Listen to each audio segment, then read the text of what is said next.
माझा. ओके कारण ओके. का की यांनी नाही दिलं, कोण ऍड्रेस नाही केला तर आपलेच फोटो लावू की आपण स्टेटसला. ओ परमासताई बसणार आहे का नाही तुम्ही? ताई मी सांगतो सन्माने ते राजश्री. झिंगाट येणार आहेत ना आता भेटायला. झिंगाट येतील आमचे दोन. येणार का? या चालेल. या जाऊ. जाऊन येते. चलो जोरदार क्लॅप करू आपण. आणि आता आपण जाणार आहोत राजश्री सन्मानिताईंच्याकडे. ओके सन्मानिताई, लई दिवसात एक्सपिरियन्स तुमचा ऐकायला लागलो माहितीये का. कसं येते तसं सांगणार आहे. काय तुम्हाला जेवढा आलाय तेवढाच सांगा, त्यात एक सुद्धा शब्द ऍड नाही. एक्स्ट्रा बडा चढा की आम्हाला काहीच नको आहे. मला खरंच जेवढं आहे तेवढंच पाहिजे. येस. माझे नाव राजश्री सन्माने, मी हलकर येऊन बोलते. मी 27 याला जोडून 3 वर्ष झाले. तरी माझं वजन 70 किलो होतं, आता 58 किलो वजन झाले. परत म्हणजे माझं तब्येत आता हार्टचे इंजिओप्लास्टिक झालं होतं. इंजिओप्लास्टिक मध्ये आता गोळी माझी पूर्ण कमी झाले. बीपी नाही, शुगर नाही. फक्त आता साधारण जरासं सूज येते तोंडाला म्हणून एक गोळी ठेवलेत त्यांनी, बाकी काय असं नाही. आणि माझं ॲव्हरेज आणि हे पेवलच पिताना करताना माझं सगळं व्यवस्थित छान तब्येत राहिलेलं आहे. तसेच माझी सूनबाई, नातू, मुलगी यांनी सगळ्यांनी चालू केलेत. त्यांची बी तब्येत छान आहे. मला नातू 10 वर्ष झाला नाही म्हणून परत चालू केलं होतं आम्ही. पण आता तिला नातू झाला, मुलगा म्हणजे छान आहे, व्यवस्थित आहे तिची तब्येत. बाळाची तब्येत चांगली आहे. तसंच आता मुलगीला बी आम्ही सुरू केले. मुलगीला पण काय तर होईल असं या महिन्यात वाटतंय, बघूया काय काय होते. ओके, म्हणजे एवढं प्रेग्नन्सीसाठी चालू केलंय. चालू केले सगळे. आणि मुलाला पण लहान म्हणजे 10 वर्षाचा आहे, त्याला पण चालू केले आहे. त्याच्यामुळे आमचा भरपूर फायदा झालाय. चांगली व्यवस्थित आम्ही आहे सगळीजण. राजश्रीताई, हम्म एकूण वेट लॉस किती केला? 15 किलो. हा, अँजिओप्लास्टी झाली. हा अँजिओप्लास्टी नंतर त्यांनी 15 किलोचा वेट लॉस केलाय. आणि 15 किलोच्या वेट लॉस मुळे मग काय बाकी सगळ्या ज्या गोळ्या चालू असणार. अँजिओप्लास्टी झाल्यानंतर खूप लोक अगदी फिट झालो आता मी. आपण ऐकले ना विजय सरांचा एक्सपिरियन्स, की अँजिओप्लास्टी झाली की आता लगेच चौथ्या दिवशी तिसऱ्या दिवशी डिस्चार्ज मिळत आहे. आणि मग आता झालो मी फिट एकदम मस्त. आणि आहे तसंच शेड्यूल. असं नाही केलं यांनी, राजश्रीताईंनी त्याच्यावर काम केलं. अँजिओप्लास्टी मधनं आपल्याला ज्या ज्या गोष्टी डॉक्टर करायला लावतात त्या गोष्टी शतायुषीच्या मदतीनं त्यांनी कम्प्लीट केल्या. बघ किती मोठा वेट लॉस आहे, 17 kg. आणि त्याच्यामुळं डॉक्टरांनी त्यांच्या गोळ्या बंद केल्या आणि खूप छान पैकी हेल्दी फॅमिली आहे त्यांची. ओके चलो, जोरदार क्लॅप करू आपण राजश्री सन्मानिताईंसाठी. आणि आता आपण जाणार आहोत लक्ष्मण पाटील सरांच्याकडं. ओके, मंगसुळी माहितीये का, इकडचं एक देवस्थान आहे ते. आमचं पण आहे खंडोबा. हा, मंगसुळी. पुढच्या वेळेला लक्ष्मण सर VIP दर्शन करून देतात तुम्हाला. आहेत ना 160. येस. लक्ष्मण सर, नाव कुठून आहात, लिंक कुणाकडून मिळाली, का वाटलं स्वतःवर काम करावं, आणि आतापर्यंतचा काय एक्सपिरियन्स? Good morning. माझं नाव लक्ष्मण पाटील. मी मुंबईहून आहे. बाय बॅकग्राऊंड मी एक शेतकरी आहे. आज मला एक म्हणजे पूर्ण 2 वर्ष पूर्ण झाले. 27ला जॉईन होऊन मला 2 वर्ष पूर्ण झाले. 27ला जॉईन होण्याचं कारण माझी चुकीची लाईफस्टाईल, वाढलेलं वेट. माझं 94-95 किलो वेट झालं होतं. मला काय खायचं, कधी खायचं, किती लक्ष्मण सर खायचं. जरा जवळ घेता मोबाईल, व्हिडिओ पण ऑफ केलाय. जरा जवळ घेऊन बोला, आवाज जरा असा कमी येतोय. हा मॅडम. हा, माझी चुकीची लाईफस्टाईल असल्यामुळे वाढलेल्या वेळेमुळं मला 1 महिना 10 दिवसात 2 अटॅक आले होते. पहिला अटॅक आला त्यावेळेला माझ्यावरती मिरजेमध्ये उपचार केले गेले. उपचारानंतर मला 9 गोळ्या चालू झाल्या होत्या. 9 गोळ्या चालू झाल्या होत्या.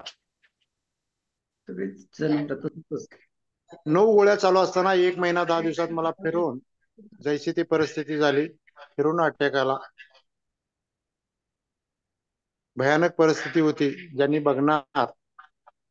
बघायला यायचे त्यांनी म्हणणार तासाभराची कथा आहे असं म्हणायचे आणि जायचे. एवढ्या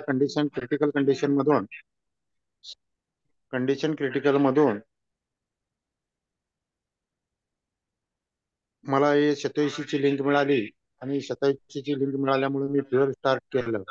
हा सकस संतुलित आहार चालू केल्यानंतर मी तिसऱ्याच दिवशी 1 किलोमीटर चालू लागलो.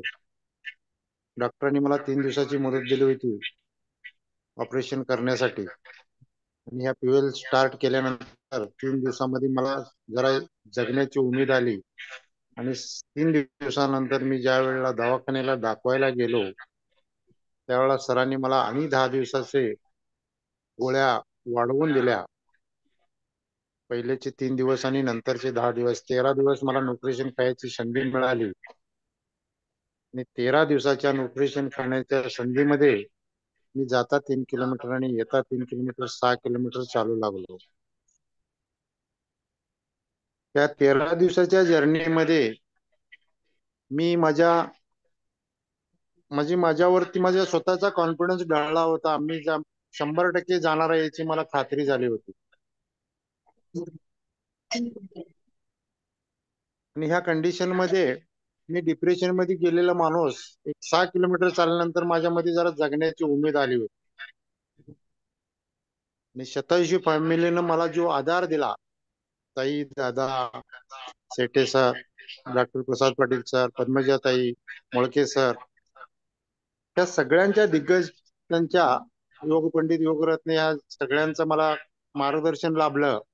योगा प्राणायाम याच्या मार्गदर्शनामुळं मी त्यांनी जसं सांगतात तसं मी करत गेलो. माझ्या 3 महिन्याच्या जर्नीमध्ये माझा 23 किलोचा फॅट लॉस आणि वेट लॉस झाला. 23 किलोचा फॅट लॉस आणि वेट लॉस झाल्यानंतर माझं जरा म्हणजे हलका हलकं वाटून मी एकदम एनर्जेटिक झालो. आणि असं करत करत मी 7 महिन्यामध्ये माझ्या 9 गोळ्या डॉक्टरांनी पूर्ण बंद केल्या. आज 2 वर्ष झालं बिना मेडिसिन एकदम आनंदी आणि हेल्दी हॅपी जीवन मी जगत आहे. माझी फॅमिली सुद्धा हॅपी आणि हेल्दी आहे. माझा मुलगा फ्युएल इंटेक करतो, मुलगी फ्युएल इंटेक करते, माझी मिसेस फ्युएल इंटेक करते. तिलाही मायग्रेनचा त्रास होता, तीही यातनं मुक्त झाली आहे. मला 87च्या मार्गदर्शनामुळं त्या 2 वर्षाच्या जर्नीमध्ये मी पायी दिंडीच्या पंढरपूरच्या 3 वाऱ्या नवरा बायको आम्ही चालत केलो. त्याचा मला पूर्णपणे आनंद आहे. 87ला मी जॉईन झालो नसतो तर मी आज फोटोच्या कट्टात असतो. फोटोच्या फ्रेम मध्ये Thank असतो you. म्हणतायचं हे ने. लक्ष्मण सर, मध्ये 3 हो. दिवस तुम्हाला जे काय एवढं सगळं घेतलं, परत त्या गोळ्या दिल्या, त्याच्यामध्ये परत तुम्हाला प्रॉब्लेम आला. 3 दिवस का घरी पाठवलं होतं? काय नियोजन करायला सांगितलं होतं? 3 दिवसाच्या पिरियड मध्ये मला 1-2 लाख रुपयाची पैशाची तरतूद करण्यासाठी घरी पाठवलं होतं. आणि त्या मुदतीमध्ये मला 87ची लिंक मिळाली आणि फ्युएल मी स्टार्ट ज्याच दिवशी मी माझ्या मुलग्यानं निर्णय घेतला. त्याने मला गुगलवरती सर्च करून बघितलं होतं हे फ्युएल म्हणजे काय आहे. आणि त्यामुळे मला त्या मुलग्यानं सांगितलं की पप्पा हे काही असू दे पण हे तुम्ही घ्या. एवढं आम्ही दवाखान्यासाठी जर पैसे खर्च केले 70-80 हजार, एक रात्र 1 दिवसामध्ये जर 70-80 हजार रुपये जर टेस्टला गेले असतील तर या एवढ्या फ्युएल साठी आपण का मागं बघायचं, काय व्हायचं ते होऊ दे, घ्या म्हणून मुलग्यानं मला सजेशन दिला. आणि 87ची लिंक मिळाल्यानंतर मी हे सगळं 87च्या मार्गदर्शनाखाली करत गेलो. आणि त्यामुळं मला त्याचा बेनिफिट मिळाला आणि आनंदी आणि हेल्दी हॅपी आनंदी जगत आहे. थँक्यू 87. चलो, जोरदार क्लॅपिंग करू आपण लक्ष्मण सरांसाठी. हे बघा, मी मुद्दाम विचारलं कारण नियोजन हे पैशाचं करावं लागतं. एखादी व्यक्ती ज्या वेळेला घरात आजारी असते ना, त्याच्यासमोर किती चॅलेंजेस असतात माहितीये का? पहिलं चॅलेंज असतो की योग्य उपचार होतील का आणि मी ह्याच्यातनं बाहेर पडीन का, एक. दुसरं असतं की आपल्याला पैशाचं नियोजन काय करायचं, कारण आजारी पडल्यानंतर काय गोंधळ उडतो हे आम्ही अनुभवलंय. आजारी पडल्यानंतर पैशाचं नियोजन हा दुसरा विषय असतो. आणि होणाऱ्या वेदनांना शरीर तयार आहे का? उपचार करत असताना काही ना काही होत असतं ना, त्याला आपलं शरीर त्याच्यासाठी तयार आहे का हे. आणि घरातल्यांची घालमेल, म्हणजे मानसिक स्वास्थ्य इतकं कोलॅप्स होतं, इतकं कोलॅप्स होतं. आणि हे जगतो का नाही जगतो, पण पैसे घालायचे आहेत आपल्याला. याच्यामुळे ना अजून जरा घालमेल एवढं करणार आहे, काहीतरी नियोजन करणार आहे, पण काहीतरी झालं तर मागच्यानी काय करायचं. या सगळ्यातनं हे आपण ज्या वेळेला बरे होतो ना, त्याच्यासारखा दुसरा आनंद नाहीये. आम्हाला लोक मला मला 2-3 दिवसापासून लोक असं विचारतात की तुम्ही हे सगळं का करता. एवढ्या वर्षापासून तुम्ही म्हणता योगा फ्री करतोय म्हणून, मग तुम्ही हे का करता. कारण आम्ही ज्या अडचणीत होतो, आम्ही ज्या प्रॉब्लेम मधनं बाहेर पडलोय, त्या प्रॉब्लेमला कुणी फेस करू नये, ती भगवंताची दिलेली कमिटमेंट आहे. इथनं उठव म्हणजे मी तू लई खूप लोकांना मदत करू शकतो. मी हे करतो, मी नारळ वाढवतो, मी जेवायला घालतो, मी ती पालखी आणतो, मी अमुक काय करतो. अरे अरे अरे अरे, किती कमिटमेंट काय देतो आपण भगवंताला, द्यायला सुद्धा कमी पडत नाही. त्याच्या कृपेवर आपण आहे, पण आपण त्याला पण लाच द्यायचा प्रयत्न करत असतो. आणि हे सगळं करता करता काय प्रॉब्लेम येतात माहितीये का तुम्हाला या सगळ्या स्थितीमध्ये. आणि त्यातनं लक्ष्मण सर कन्सिस्टन्सी स्वतःवर काम करून ह्यांनी एक लई मोठी रिस्क घेतली होती. काय तर डॉक्टर 3 दिवसात यायला सांगितलेत आणि यांना 3 दिवसात किलोमीटर चालायला यायला लागलं. मग त्याच्यामुळं त्यांनी स्वतःवर विश्वास ठेवला, ज्यांनी सांगितलं त्यांच्यावर विश्वास ठेवला, स्वतःवर काम करायला लागले. हे काय औषध आहे का. नाहीये. हे काही औषध वगैरे नाहीये. तुमच्या शरीराच्या कमतरता हे फुलफिल करतं आणि तुम्हाला रिपेअर होण्यासाठीचं माहोल तयार करतं. नाहीतर याच्यामुळं राजश्री सन्मानिताई म्हटल्या बाळ झालं, बाळ होण्यासाठी चालू केलंय, हे फक्त डेफिशियन्सी फुलफिल करतं तुमच्या शरीरातल्या. ना हे अदर एखाद्याचा अस्थमा जाणार, एखाद्याचा त्याच्यासाठीचा आहे का नाहीये. म्हणून आम्ही इकडनं धाडसानं म्हणत असतो की तुम्हाला तुम्ही जर ठरवलं तर तुम्ही सगळ्या चॅलेंज मधनं बाहेर येऊ शकता. फक्त तुम्ही ठरवावं लागतं आणि त्या पद्धतीनं माहोल करावा लागतो आणि त्या पद्धतीनं उपचार पण घ्यावे लागतात. लोक नुसतंच उपचारावर डिपेंड असतात. उपचारासाठी तुमचं शरीर त्या पद्धतीनं तयार असावं लागतं. आणि मी सारखं म्हणते की आम्ही कॅन्सरची ट्रीटमेंट मी घेत होते ना, त्यावेळेला कितीतरी लोक ट्रीटमेंटसाठी असायचे. Same doctor, same machine, same वेगवेगळ्या व्यक्ती. फरक कुठे होता. फक्त व्यक्तींमध्ये फरक होता. सगळेच लोक त्यातनं बाहेर आले का नाही. उपचार घेता घेता मी पेपरला फोटो बघायचे. अरे काल होता, अरे काल माझ्या बरोबरच बसला होता, माझ्या बरोबर काल बोलली होती ती लेडीज, आणि आज तिचा पेपरला फोटो आहे. डॉक्टर सेमच होते ना, मशीन सेमच होतं आम्हाला ट्रीट करणार, पण व्यक्तीची स्वतःची बॉडी स्वतःला साथ दिली नाही. त्याच्यामुळं आपण या सगळ्यांचा विचार करणं गरजेचं असतं.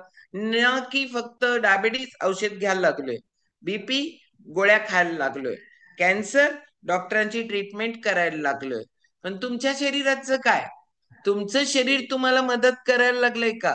तुमचं शरीर तुम्हाला मदत करण्याचं माहोल तुम्ही तुमच्या बॉडीमध्ये तयार केलंय का. तुम्ही तुमच्या खानपानवर, तुम्ही तुमच्या विचारांवर, तुम्ही तुमच्या व्यायामावर, तुम्ही ज्या गोष्टी कमी आहेत त्या घेण्यावर आणि तुम्ही प्रॉपर रेस्ट घेण्यामध्ये कुठं गल्लत तर करत नाही ना आपण. आणि मग हे आपल्याला सांगणार कोण. जर ज्यांनी आपल्याला लिंक दिली, ज्यांनी आपल्याला कनेक्ट केलं, तीच लोक तुम्हाला याच्यावर गाईड करतात आणि सगळ्या गोष्टी करून घ्यायला भाग पाडतात. आणि त्याच्यासाठी वेट लॉस मॅरेथॉन खूप उपयोगी होणार आहे, आपल्याला पडणार आहे. आणि या सगळ्या गोष्टी केल्यामुळे हे 2 रिझल्ट आहेत. राजश्री सन्मानिताईंचा, लक्ष्मण पाटलांची एवढी बदतर हालत की ते म्हटले ना 10 मिनिटाची कथा आहे, म्हणजे 1 तासाची कथा आहे. 1 तासामध्ये नेऊन जाळणार आपल्याला, आपल्या देहाला. ही व्यवस्था सगळे लोक बोलत होते. आणि हे जर लोक बोलत असतील, फोटोत बसणार, नसेल तर फोटोच्या कटात बसणार असं होत म्हटलं. असेल त्याच्या मनाची हालत ही भयंकर क्रिटिकल होऊन बसते. खरंच बाहेर पडणार असलो तरी सुद्धा खच्चीकरण होतं आणि चॅलेंज अजून जरा वाढतो. आणि याच्यासाठी याच मनाला आपल्याला कसं मनावर घ्यायचं आणि स्वतःचं मनाला कसं स्ट्रॉंग करायचं, हे ज्यांनी मनाला मनावर घेऊन काम केलंय त्या व्यक्तीकडे तर आपण जाणार आहोत. धनाजी सरांच्याकडे. Dhanaji Chougule sir as a शिक्षक आहेत, योग शिक्षक आहेत. आणि त्यांनी खरंच त्यांच्या मनाला मनावर घेऊन ठरवून 1 महिन्यात डायबेटीसचा रिझल्ट मी ओकेच आणतो असं ठरवलं. 1 महिना स्वतःवर डिवोटेड काम केले. सगळेच लोक 1 महिन्यात रिव्हर्स आणू शकतात का? नाही. यांनी यांच्या मनावर काम केलं. यांच्या मनानं बॉडीवर कमांड ठेवली आणि बॉडीकडं पाहिजे तो रिझल्ट त्यांनी करवून घेतला. तर याच्यासाठी मन किती महत्वाचा रोल निभावतं माहितीये का? मन खूप महत्वाचा रोल निभावतं. हेच मन इतकं चंचल आहे, याच्यावर किती गाणी ऐकल्यात आपण. आणि त्याचं आपण बघतो की मी आत्ता इथं आहे माझं मन, तर 1 मिनिटात 1 सेकंदात ते कॅनडात पोचतं, 1 सेकंदात जर्मनीच्या मुलीकडे पोचतं, कुठं कुठं पोचतं. एवढा स्पीड, एवढा वेग त्या मनाचा आहे. त्याला आवरणं, त्याला लगाम घालणं आणि त्याला वर्तमान काळामध्ये ठेवणं हे लई मोठं स्किल आहे. ह्याच्यासाठी जन्माची साधना करावी लागते. पण त्याला सुरुवात कधी ना कधी करावं लागतं ना. त्यामुळे ऐकणार आहोत आपण धनाजी सरांना. जोरदार क्लॅपिंग करणार आहोत. सुमित सर ऑन म्यूट टाका सगळ्यांना. येस ताई. अनम्यूट करा सर.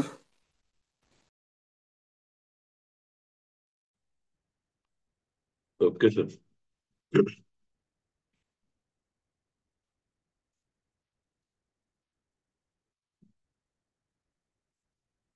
सर्वांना शतायुषी शुभेच्छा.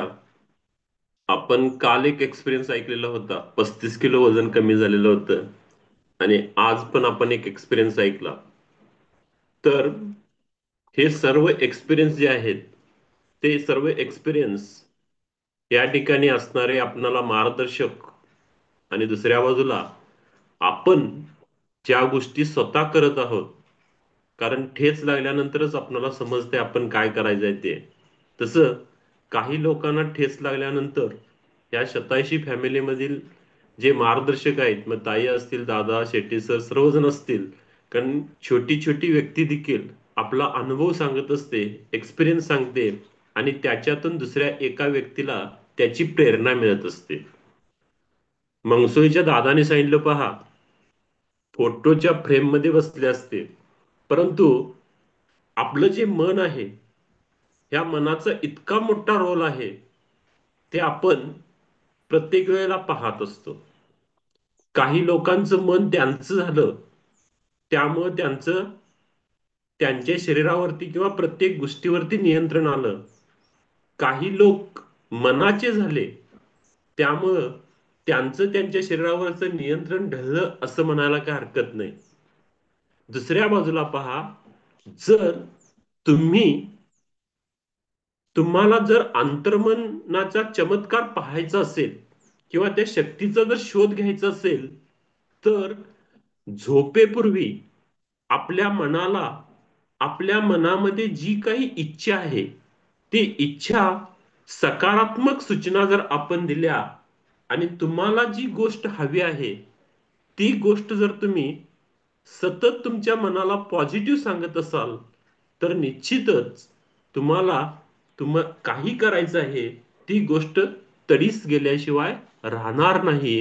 कारण आपण त्या प्रकारच्या सूचना आपण आपल्या अंतर्मनाला देत असतो आणि ज्या वेळेला अशा सूचना देत असतो, त्यावेळेला तुम्ही काही दिवसांमध्येच पहा, तुमच्यामध्ये झालेला जो आमूलाग्र बदल आहे, तो चमत्कार आहे, तो चमत्कार तुम्हाला इच्छित परिणाम जे आहेत, ते इच्छित परिणाम तुम्हाला मिळाल्याशिवाय राहणार नाहीत.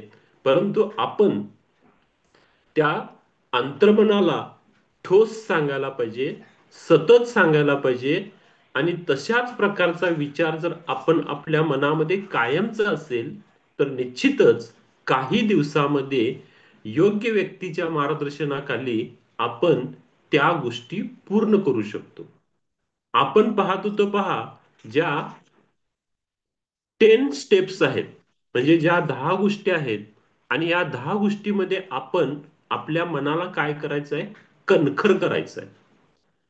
प्रत्येकाचं मन कणखर असू शकतं असं नाही, जन्मल्यानंतर ते असू शकतं असं नाही.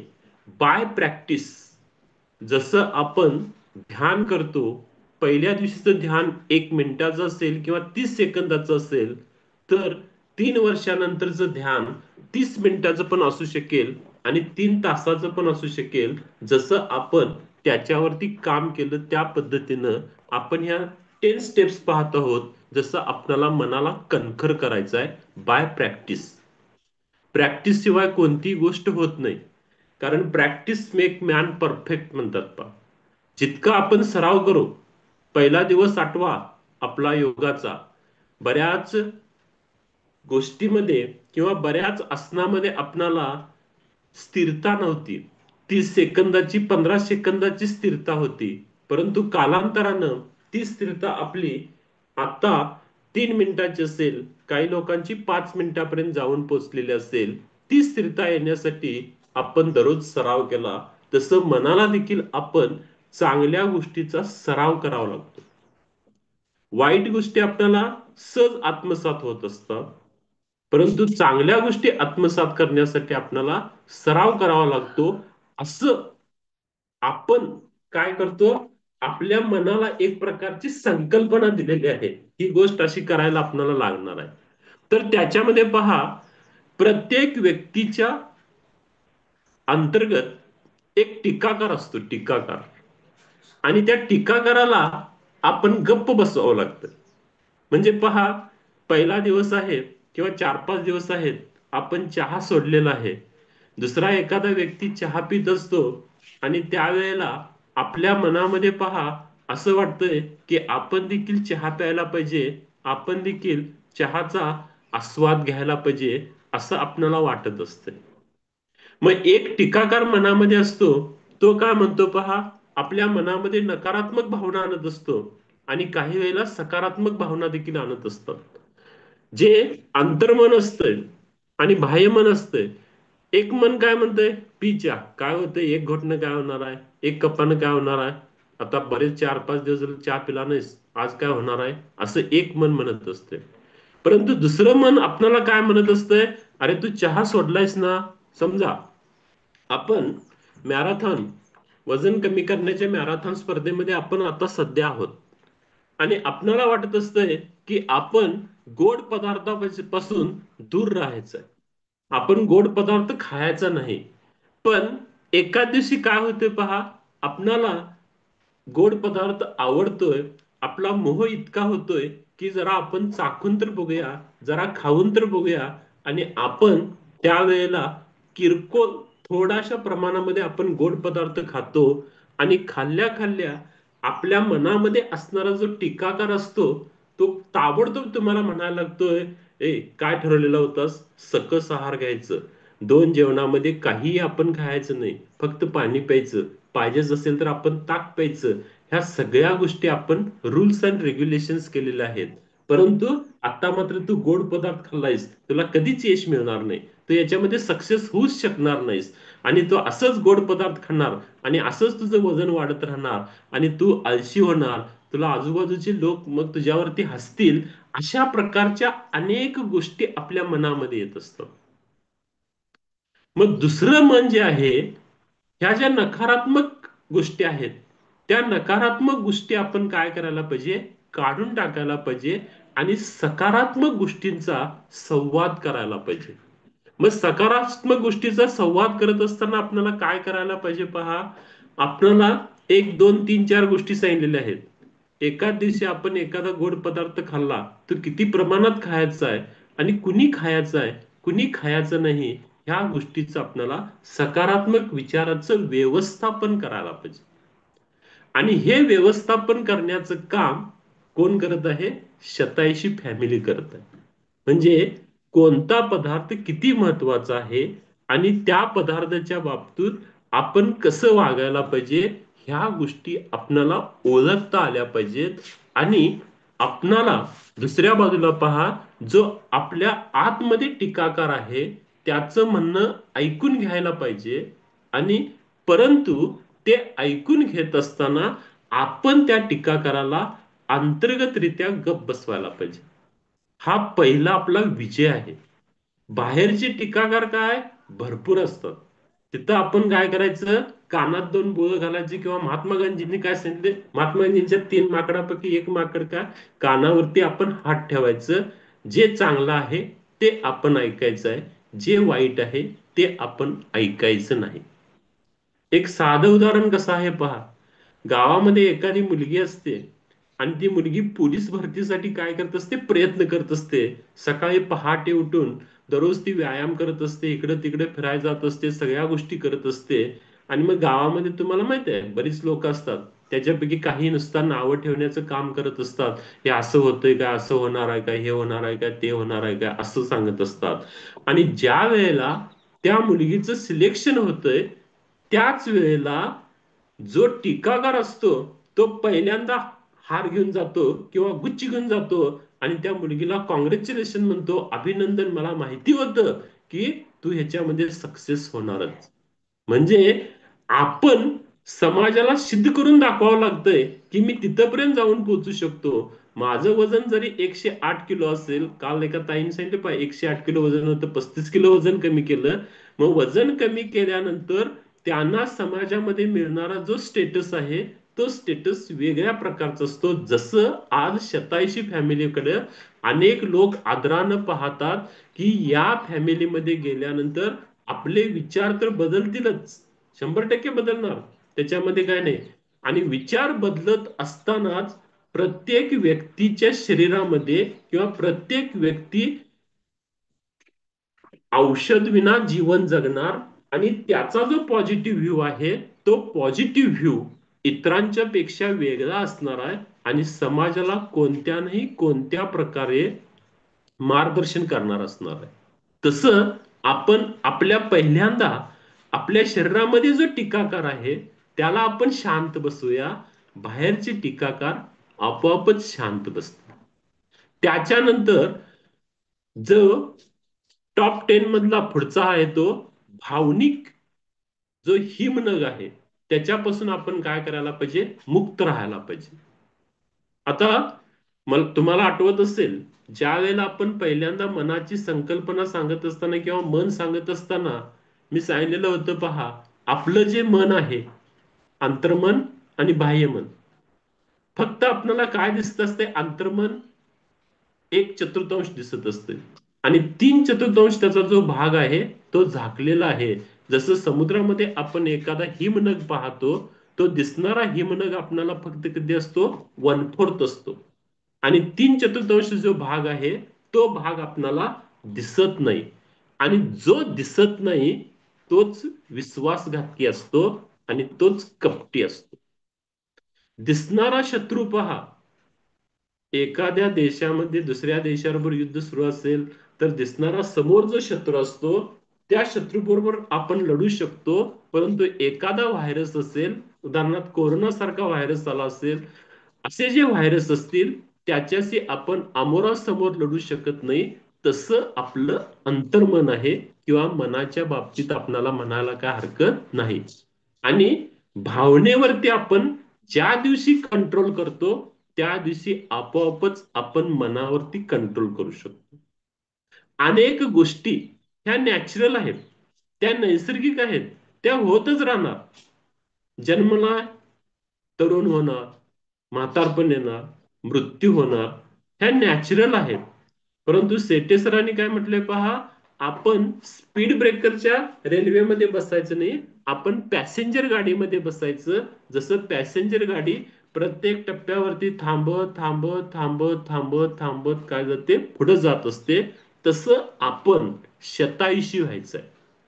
जसं जपान मधल्या ओकिनावा बेटावरती अनेक लोक 126 वर्षे, 124 वर्षे, 112 वर्षे जगतात. त्यांचं जे जीवन आहे नॅचरलनेस आहे आणि त्यांच्यामध्ये भावनिकता कशी आहे पहा, प्रत्येक गोष्टीचा आस्वाद घ्यायचा. समोर कोण दिसला ना, नमस्कार, कसं चाललंय, बरं चाललंय का नाही, अशा गोष्टी म्हणायला आपल्याला काय हरकत आहे हो, काहीच हरकत नाही. आणि या गोष्टीनं आपली पॉझिटिव्ह एनर्जी वाढत जाणार आहे. आणि जेवढी पॉझिटिव्ह एनर्जी आपली वाढणार आहे तेवढी पॉझिटिव्ह एनर्जी पुढच्या काळामध्ये आपल्याला काय होणार आहे, उपयोगी पडणार आहे. मंगसुळीच्या दादानी सांगितलं पहा की मी फोटोच्या फ्रेम मध्ये असतो, परंतु त्यांच्या मनावरती काम केलं असेल किंवा आजूबाजूच्या लोकांनी त्यांना सपोर्ट दिला, घरातल्या लोकांनी सपोर्ट दिला, त्यामुळं काय झालं पहा, ते चालायला लागले, कोणत्याही प्रकारची शस्त्रक्रिया न करता आता हॅपी लाईफ जगत आहेत. याचं कारण काय आहे पहा, काही प्रमाणात का असना त्यांनी त्यांच्या भावनावरती नियंत्रण ठेवलेलं आहे. आणि ज्या वेळेला आपण भावनांच्या वरती नियंत्रण ठेवतो, कारण प्रत्येकानं असं वाटत असतंय की प्रत्येक गोष्ट ही परफेक्ट झाली पाहिजे. इट इज इम्पॉसिबल, होऊ शकणार नाही. आपण काय मशीन आहोत काय? आपण काय रोबो आहोत काय? नाही, इम्परफेक्ट आहे. आपलं उदाहरण घ्या की पहिल्यांदा आपण ज्या वेळेला भात करत होतो त्यावेळेला मिठाचं प्रमाण कमी असेल किंवा जास्त असेल. पहिल्यांदा ज्या वेळेला बऱ्याच लोकांनी चपाती केलेली असेल त्यावेळेला ती चपाती काही गोल असणार नाही. ऑस्ट्रेलिया सारखा नकाशा असेल, दक्षिण आफ्रिकेसारखा नकाशा असेल, किंवा पहिल्यांदा आपण एखादं अक्षर पाटीवरती गिरवलं त्यावेळेला काही ते लेंथ मध्ये असणार नाही. ह्या परफेक्टपणाचं आपण काय करतो पहा, परफेक्ट झालीच पाहिजे असं आपण भावनिकता व्हायला नको पाहिजे. बाय प्रॅक्टिस त्या परफेक्ट होऊ शकतील. आणि जीवनात काय सगळं चांगलंच घडणार आहे काय? इम्पॉसिबल. ज्या वेळेला प्रत्येक व्यक्तीच्या आयुष्यामध्ये समस्या येते त्यावेळेला त्याची प्रगती होते. जर तुमच्या आयुष्यामध्ये समस्याच आली नाही तर तुमची प्रगतीच होणार नाही. मग मनाला कणखर कसं करायचं आहे, या परिस्थितीमध्ये आपण असं वागायचं, या परिस्थितीमध्ये आपण असं वागायचं, याचा सराव आपण मनामध्ये करायचा असतो. समजा एखादी पॅरालिसिस झालेली व्यक्ती असेल आणि त्या पॅरालिसिस झालेल्या व्यक्तीला जर चालायला येत नसेल तर मनानं त्यानं दिवसभरात 3-4 वेळा चिंतन करायला पाहिजे ना. मी आता उठलोय, माझ्या हातामध्ये काठी आहे, काठीने मी सावकाश पायऱ्या उतरत आहे, पुढं पुढं पुढं पुढं जात आहे, अशी संकल्पना असेल. ही 8 दिवस असू शकेल. दुसऱ्या 8 दिवसामध्ये माझ्या हातामध्ये काय नाही, मी उठलोय आणि मी चालत चालत चालत कशाचा आधार न घेत चालायला लागलोय, मी व्यवस्थित बोलायला लागलोय, माझ्या अंतर्गत हालचाली किंवा शारीरिक हालचाली व्यवस्थित व्हायला लागलेल्या आहेत. ह्या प्रॅक्टिस आहे आणि हे आपण मनानं ठरवायचं असतंय. आणि ज्या वेळेला आपण ह्या गोष्टी मनानं ठरवतो त्यावेळेला सावकाश का पद्धतीनं असं ना आपल्यामध्ये विकास होत असतो, आपल्यामध्ये प्रगती होत असते. हे सांगायला कोणत्याही भविष्यवेत्त्याची गरज नाही. तुम्ही करून बघा. It should be possible. त्याच्यानंतर पहा, प्रत्येक वेळेला काय आपल्याला यश येणार आहे काय? येणार नाही. बऱ्याच वेळेला आपल्याकडे अपयश पण येणार ना.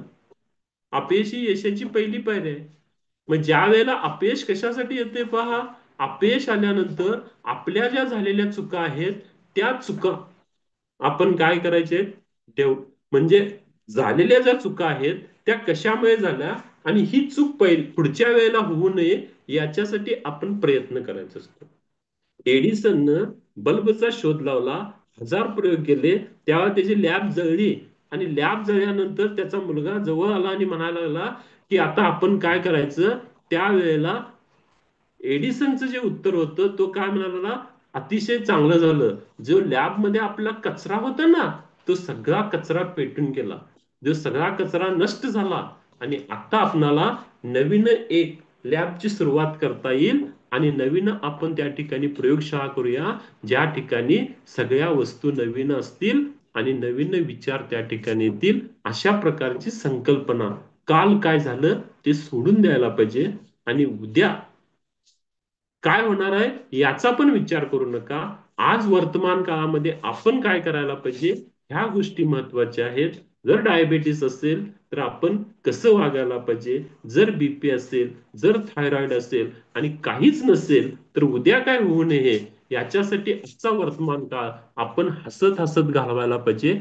कारण प्रत्येक वेळेला आपण आपल्या भावना व्यक्त करत असतो आणि भावना व्यक्त करत असताना पहा, बऱ्याच वेळेला पहा आपण आई वडिलांच्यासाठी बऱ्याच गोष्टी करत असतो, अनेक लोकांच्यासाठी बऱ्याच गोष्टी करत असतो, परंतु आपली जर अपेक्षा असेल प्रत्येकाने आपल्याला जर थँक्यू म्हणावं अशी अपेक्षा नको. अपेक्षाहीन जीवन असायला पाहिजे. माणूस दुःखी कधी होतोय, कष्टी कधी होतोय, ज्या वेळेला तो दुसऱ्यांच्याकडे जास्त प्रमाणात अपेक्षा ठेवतोय त्यावेळेला. अपेक्षा ठेवूच नाही आपण. कारण जे काही गोष्टीमध्ये अपेक्षा असायला पाहिजेत ताई, तो भाग वेगळा, परंतु अशा गोष्टी काही आहेत त्याच्यामध्ये आपण सेकंदा सेकंदाला अपेक्षा ठेवता कामा नये हो. आणि जर सेकंदा सेकंदाला अपेक्षा जर तुम्ही ठेवायला लागला तर निश्चितच तुम्ही दुःखी होणार. त्याच्यामध्ये काही कोणीही सांगायची गरज नाही. प्रत्येकाला वाटत असतंय की आपण ज्या ठिकाणी काम करतो त्या सर्वांनी आपला आदर करायला पाहिजे, हे किंवा सर्वांनी आपल्याला मान द्यायला पाहिजे असं काय नाही. आपापल्या परीने आपण जायचं असते. बाकीच्या गोष्टी नॅचरली घडत असतात. फक्त काय करायला पाहिजे, काही वेळेला मतभेद असू शकतील, परंतु आपले मनभेद असता कामा नये. कारण मतभेद प्रत्येक ईच अँड एव्हरी म्हणजे प्रत्येक व्यक्ती ही वेगवेगळ्या प्रकारची आहे, त्याचे विचार वेगवेगळ्या प्रकारचे आहेत. म्हणून एखाद्या गोष्टीवरती आपलं मतैक्य होऊ शकणार नाही. ते मतभेद असू देत, परंतु मनभेद नको. कारण मनभेद एकदा जर निर्माण झाला तर आपण त्याच गोष्टीवरती बऱ्याच वेळेला काय करत असतो, चिंतन करत असतो. आणि चिंतन करण्याची सवय आपल्याला लागलेली आहे. परंतु चांगल्या गोष्टीचं आपण चिंतन करायला पाहिजे. तर पहा, आपण बऱ्याच वेळेला काय करतो, एखाद्या व्यक्तीवरती उगाच चिडतो. कारण नसताना आपण चिडतो. सगळं काय सुरळीत चाललेलं असते तरी देखील आपण त्याच्यावरती चिडतो. आणि त्याच्यावरती चिडल्यानंतर मग तो राग धरतो किंवा आपण त्याच्यावरती राग धरतो. अशा वेळी आपण काय करायला पाहिजे, शांत बसायला पाहिजे. आणि ताई सांगतात पहा, आपण एक मस्तपैकी दीर्घ श्वास घ्यायचा आणि तो दीर्घ श्वास सोडायचा. असं 2-3 वेळा केला तर काय होते पहा, सगळ्या गोष्टी नॅचरल होऊ शकतील. तुम्ही इतरांशी चांगलं वागता, परंतु इतरांनी तुमच्याबरोबर चांगलं वागावं असं काय नाही आहे, जे ज्याच्या त्याच्या गोष्टीवरती अवलंबून आहे. एखाद्या व्यक्तीनं तुम्हाला काहीतरी वाईट बोललं तर दिवसभर त्याचा विचार करत बसू नका. ज्या व्यक्तीनं वाईट बोलला ना, ती व्यक्ती त्या पात्रतेची आहे काय पहा, किंवा त्याचे विचारच त्या पद्धतीचे आहेत. मग आपण कशाला तो विचार करत बसायला पाहिजे. असं जर आपण वागत लागलो तर पहा, जो भावनिक हिमनग आहे, तो भावनिक हिमनग हळूहळू काय होईल पहा, वितळून जाईल. Melt. Life is an ice cream, enjoy it before it melt असं म्हणतात पहा. जीवन हे आईस्क्रीम सारखं आहे आणि आपण ते आनंदात कसं लुटायचं आहे. कारण आईस्क्रीम वितळून जातंय, ते वितळून जायच्या अगोदर आपण खायला पाहिजे. तसं आपण वर्तमानामध्ये जगूया. भूतकाळाचा विचार थोडा बाजूला ठेवूया आणि भविष्यकाळाचा विचार तर आपण लांबच ठेवूया. आणि वर्तमानमध्ये आपण जर चांगल्या पद्धतीने वागलो, वर्तमानमध्ये आपण जर आपल्या आरोग्यावरती चांगला विचार केला, आपले सकारात्मक विचार असतील, आपण आरोग्यावरती काम करायला लागलो तर आपला भविष्यकाळ अतिशय चांगला असेल. आणि 21व्या शतकामध्ये प्रत्येक व्यक्तीचं मत काय आहे की आपलं आरोग्य चांगलं असायला पाहिजे. आणि जर आरोग्य चांगलं असायचं पाहिजे असेल तर आपल्याला 87 फॅमिली सारखी एखादी फॅमिली मिळायला पाहिजे. बऱ्याच वेळेला मी म्हणतो पहा, वी आर फॉर्च्युनेट, आपण खरोखरच भाग्यवान लोक आहोत की त्या ठिकाणी ताई दादा कोण सगळ्यांनी ही फॅमिली काढली आणि त्या फॅमिलीचा एक आपण मेंबर आहोत. आणि जी फॅमिली जगातील अनेक लोकांच्या, जगातील म्हणतो मी कारण इंग्लंड, अमेरिका, दुबई सगळीकडे जाऊन पोहोचलेले, ऑस्ट्रेलिया, जगातील अनेक लोकांच्या वेदना काय करत आहे, घालवत आहे. किंवा हळूहळू का असताना slow and steady wins the race, सावकाश परंतु आपल्याकडे सातत्य आहे. आणि सातत्य असलं तर एखादी गोष्ट परफेक्ट होऊ शकते. आणि हे काम आपण करत आहोत आणि असंच आपण करत राहूया. थँक्यू. ओके, चलो जोरदार क्लॅपिंग करू आपण धनाजी सरांसाठी. खरंच आपण अपेक्षा करतो ते दुसऱ्यांकडून करतो. स्वतः केलेल्या कर्माची अपेक्षा करा. स्वतः केलेलं कर्म, तुम्ही केलेल्या कर्माची अपेक्षा केला, पण तुम्ही केलेल्या कर्माचं जर इम्पॅक्ट दुसऱ्याला होणार असेल, नेहाताईंच्या बाबतीत मी आता काहीतरी केलं आणि नेहाताईंनी मला काहीतरी करावयाची अपेक्षा करू नका. तुमचं कर्म तुम्ही तुमच्या कर्मावर, तुमचं तुमच्या अपेक्षा एवढ्याच ठेवा की मी माझं झालं, दुसऱ्यांकडं बिलकुल करायचं नाही. मग आपल्याला दुःख होत नाही. धनाजी सरांसाठी परत एकदा क्लॅप करणार आहोत. आणि याच मनाला मनावर घेऊन खूप लोकांनी स्वतःच्या वेटवर, स्वतःच्या हेल्थवर काम करायला लागले. वेट लॉस मॅरेथॉन स्टार्ट झाली.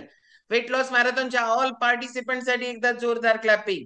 वेट लॉस मॅरेथॉनच्या ऑल कोचेस लोकांसाठी एकदा जोरदार क्लॅप करणार आहोत. वेट लॉस मॅरेथॉनचं संध्याकाळचं सेशन, त्या सेशन साठी सुद्धा एकदा जोरदार क्लॅपिंग करू.